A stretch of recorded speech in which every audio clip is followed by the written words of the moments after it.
ARITANI ba University ya Meru NCHIRU ni BAKUURIA THIRIKARI ya kaunti na kinya thirikari ya William Ruto gutegera Nkucanio CUKURU eu ARITANI ba BARRIUGA CUKURU ije ni gukurukira kagita gakomo na ko ne BAKUURIA thirikari kumionokia kagitene ukawa ARITANI baba ni BAKUURIA NCHEKE batige kwendera rutere rumwe batikarete Nkucanio nkuruki Kevin Kimathi na Nteto nkuruki.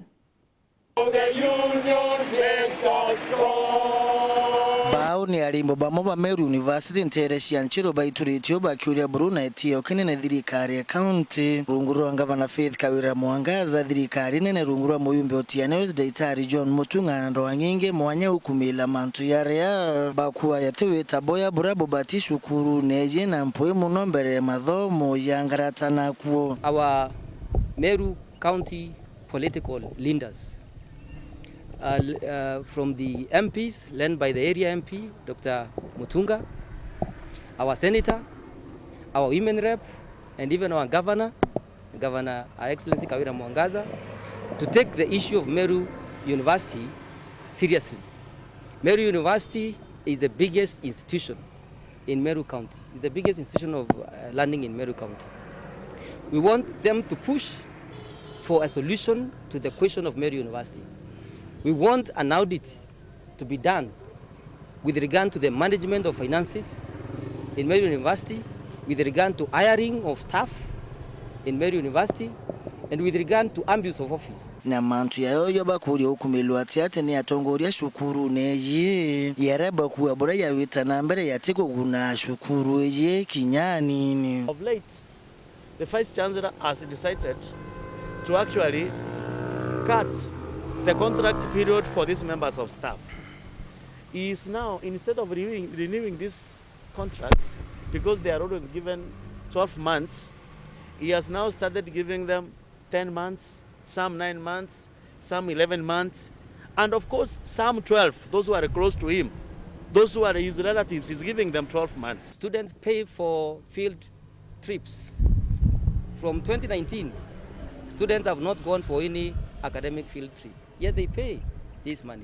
We are saying students should go for field trip because they have paid for it, and it is one of the key things that must happen for us to produce quality graduates.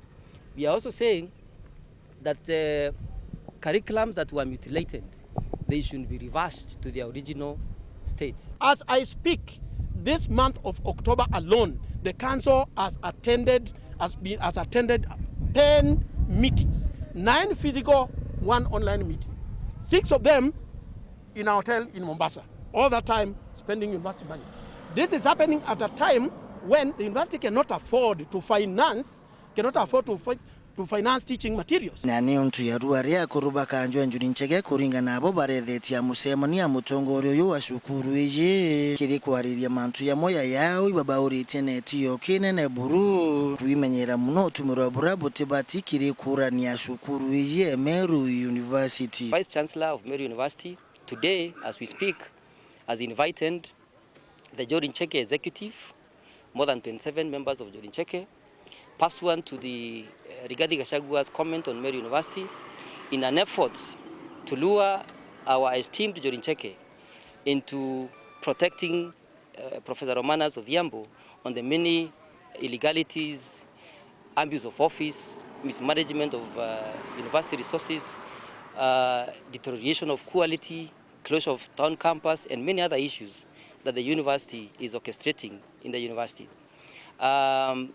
We want to say as the unions that we really hold in great esteem the NCHEKE elders, and we are pleading with them and requesting them not to be used to be protectors of injustices that are being committed in Meru University. Abo yari mubao bashietetia kwethirwa thine yetithikirwo nyumenjume kiumia kiebo ibashietetia kiumia twetete otewe ukaritana buru. WASU will go on strike the following week until all those issues are resolved in total. Thank you. Nkiripotera Wero TV kumatiania mbita wa Kelvin Kimathi.